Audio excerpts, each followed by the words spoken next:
Hello everybody. आप सबको मैं अपने इस चैनल पे फिर से वेलकम करता हूं। और आप जैसे देख सकते हैं कि निफ्टी फिफ्टी का जो वीकली चार्ट है यहाँ पे हम लोगों ने पिछले हफ्ते डिस्कस किया था कि निफ्टी का जो एक मेजर रेजिस्टेंस लेवल है 18,800 के पास, वो उसको क्रॉस करना चाहिए ताकि आने वाले दिनों में हम लोग को एक कंफर्मेशन मिले कि वो अपना जो अपवर्ड जर्नी है वो कंटिन्यू करेगा। लेकिन यहाँ पे आप देख सकते हैं, हम लोगों ने पिछले हफ्ते भी डिस्कस किया था कि निफ्टी पिछले हफ्ते एक डोजी कैंडल बना के क्लोज दिया था, ठीक है ना। लेकिन और इस हफ्ते वो एक इन्वर्टेड हैमर बना के क्लोज दिया है। तो इन्वर्टेड हैमर मतलब क्या है, चांसेस है कि वो नीचे आएगा। कहाँ तक नीचे आएगा ये हम बता नहीं सकते, ये करेक्शन है या रिवर्सल है, वो आने वाला समय ही बताएगा। तो अभी हम लोग जब तक ये, अगर मैं डे वाइज अगर थोड़ा बात करता हूँ, तो यहाँ पे एक सपोर्ट लेवल है। तो यहाँ से अगर 18,300 के आसपास आके वो अगर फिर से रिवर्स देता है तो फिर वो आगे जाने का एक चांसेस बनता है।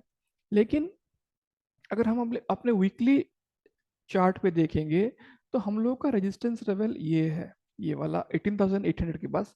और ये अभी 18,500 के आसपास वो घूम रहा है। तो हम आने वाले दिनों में यही आशा करेंगे कि ये ऊपर जाके हम लोग को एक ब्रेकआउट दे और एक प्राइस एक्शन बना के वो ऊपर जाना शुरू करे। तो फिलहाल के लिए हम लोग जब तक ये लेवल 18,800 जब तक नहीं तोड़ेगा, हम लोग को एक कंफर्मेशन नहीं मिलेगा। हम लोग उस हिसाब से अपना डायरेक्शन सेट नहीं कर पाएंगे। तो फिलहाल के लिए हम लोग निफ्टी फिफ्टी में वेट करेंगे वो किस साइड जाता है, वो नीचे रिवर्स लेता है या एक छोटा सा करेक्शन देके वो ऊपर जाता है। तो ये हम लोग आने वाला दिन ही पता चलेगा। तो अभी निफ्टी फिफ्टी में के बाद हम लोग निफ्टी बैंक का थोड़ा देख लेते हैं। निफ्टी बैंक भी अगेन उसी स्टेज पे है जिस तरह से निफ्टी फिफ्टी था। देखा, ये देखिए, यहाँ पे पहले उसने एक, यहाँ पे आपको जूम करके दिखाता हूँ, एक डोजी कैंडल बना, फिर ये छोटा सा एक इन्वर्टेड हैमर बना के बंद हुआ है। तो यहाँ पे देखिए इन्वर्टेड यहाँ पे बना हुआ है, तो वो नीचे आया है, नीचे आया है यहाँ पे, ठीक है ना। यहाँ पे तो अभी हम लोग इन्वर्टेड हैमर हैमर के बारे में जैसे बात कर रहे थे कि इन्वर्टेड हैमर अगर हमको रेड में भी दिखता है तो चांसेस हाई कि वो रिवर्स होगा। तो यहाँ पे उसका नेक्स्ट सपोर्ट लेवल यहाँ पे है। तो यहाँ से वो आके नीचे जाता है या यहाँ से नीचे आके एक रिवर्स लेता है, तो वो आने वाला हफ्ता ही हम लोग को बताएगा। तो इसका अभी जो हाई है ये यहाँ पे है। तो जब तक ये उसको ब्रेकआउट नहीं देता तो हम लोग को पता नहीं चलेगा कि किस डायरेक्शन में वो आने वाले दिनों में जाएगा। तो जब तक हमको एक डायरेक्शन का पता नहीं चलता हम लोग एक डिसीजन ले नहीं पाएंगे, ऊपर की तरफ प्लान करेंगे या नीचे की मतलब लॉन्ग टर्म में हो गया या शॉर्ट टर्म में हो गया। तो हम लोग उसी, मैं चार्ट के एनालिसिस के एनालिसिस के थ्रू ये चीज बोल रहा हूँ। तो यहाँ पे क्योंकि फंडामेंटल एनालिसिस अलग रहता है, तो हम लोग चार्ट के बारे में अगर बात करेंगे तो हम लोग को एक डायरेक्शन पता होना चाहिए वो किस डायरेक्शन में जाने वाला है। जब तक हम लोग को डायरेक्शन नहीं पता चलेगा हम लोग एक प्लान नहीं कर सकते। तो फिलहाल हम लोग निफ्टी बैंक में भी थोड़ा वेट करेंगे कि आने वाले दिनों में वो करेक्शन देता है या वो रिवर्स हो रहा है, तो उसी हिसाब से हम लोग अपना प्लान करेंगे। यहाँ पे मैं आईटी की बात करूं तो अगेन देखिए, आईटी थोड़ा अभी यहाँ से फिर से वीक होना शुरू हो रहा है। जिस तरह से हम लोगों ने बात किया था कि आईटी एक रेंज में जब तक ये रेंज नहीं ब्रेक करता हम लोग को एक डायरेक्शन नहीं मिलेगा और हम डायरेक्शन के हिसाब से प्लान नहीं कर पाएंगे। तो हम लोग को आईटी में अभी बहुत वेट करना पड़ेगा। लेकिन अगर आप लॉन्ग टर्म में कुछ प्लान कर सकते हैं, अगर आपको डिस्काउंट में कुछ मिल जा रहा है तो देन आप लोग इन्वेस्ट कर सकते हैं कुछ स्टॉक्स में, आईटी स्टॉक्स में। क्योंकि मैं मंथली की अगर बात करूं तो यहाँ पे देखिए आईटी अभी बहुत नीचे चल रहा है। तो अगर आपको लगता है कि कुछ अभी डिस्काउंट में आपको मिल रहा है, ये मंथली की बात करूं, तो आप खरीद सकते हैं और एक लॉन्ग टर्म में प्लान कर सकते हैं। लेकिन वीकली हिसाब के हिसाब से, अगर हम चार्ट के हिसाब से अगर एनालाइज करेंगे तो अभी वो एक रेंज में फंस गया है।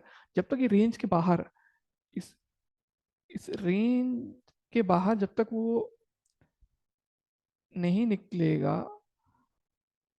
तब तक हम लोग कुछ डायरेक्शन वाइज प्लान नहीं कर सकते।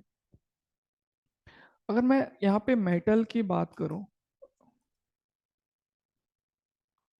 निफ्टी मेटल धीरे धीरे करके करते, मतलब साहस दिखाते दिखाते बायर्स अपना जो पोटेंशियल है वो दिखा रहे हैं, उसको ट्राई कर रहे हैं कि लेने ऊपर लेने के लिए। यहाँ पे अगर हम मेटल की बात करें तो यहाँ पे अगेन एक इन्वर्टेड हैमर बन गया है यहाँ पे। तो देयर इज चांस कि ये फिर से नीचे आएगा, इसका सपोर्ट लेवल यहाँ पे, फिर इसका नेक्स्ट सपोर्ट लेवल यहाँ है। तो यहाँ से अगर वो रिवर्स लेता है या फिर वो नीचे जाता है तो ये आने वाले समय में हम लोग को पता चल जाएगा। तो यहाँ पे वो अभी कुछ समय ठहरा हुआ है और धीरे धीरे वो ऊपर ऊपर जाने के लिए ट्राई कर रहा है। जब तक ये, तो अगर यहाँ पे हम लोग जब तक प्राइस एक्शन नहीं मिलता, हम लोग एक ऊपर की डायरेक्शन में प्लान नहीं कर सकते। और अगर ये यहाँ पे एक प्राइस एक्शन बना के ऊपर चलता है तो नेक्स्ट हम लोगों का सपोर्ट ये वाला बन जाएगा। तो एक शॉर्ट टर्म में हम लोग एक डायरेक्शन, इस अपसाइड डायरेक्शन में हम कुछ प्लान कर सकते हैं। तो लेकिन अभी हम लोग को वेट करना पड़ेगा यहाँ पे वो प्राइस एक्शन कुछ बनाता है और एक पैटर्न बनाता है या नहीं। यहाँ पे हम लोग अगर देखेंगे तो यहाँ पे एक डब्ल्यू पैटर्न वो बनाया हुआ है, यहाँ से आया, यहाँ गया, यहाँ पे गया। तो अगर ये ऊपर चलता है तो then we can plan for a short term. यहाँ तक हम लोग एक प्लान कर सकते हैं शॉर्ट टर्म में। तो अभी इस, ये जो हैमर बनाया है उसको अभी ये पैटर्न में किस डायरेक्शन में जाता है, ये करेक्शन है या रिवर्स है, हम लोगों को थोड़ा देखना पड़ेगा इस हफ्ते, आने वाले हफ्तों में थोड़ा।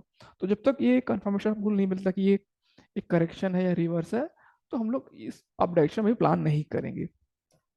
तो मैं आशा करता हूँ कि आप लोगों को ये जो एनालिसिस सेशन है पसंद आया होगा, पसंद आ रहा होगा, और अच्छे से आप लोगों को समझ में आ रहा होगा। और मैं ट्राई करूंगा कि यहाँ पे चीज़ों को थोड़ा थोड़ा बताने के लिए, ये जो कैंडलस्टिक कैंडलस्टिक जो बना है उसका सिग्निफिकेंस क्या है, ताकि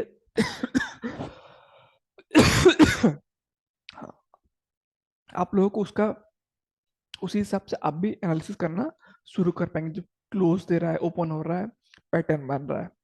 तो फिलहाल के लिए थैंक यू, और फिर नेक्स्ट वीक हम लोग फिर से मिलते हैं।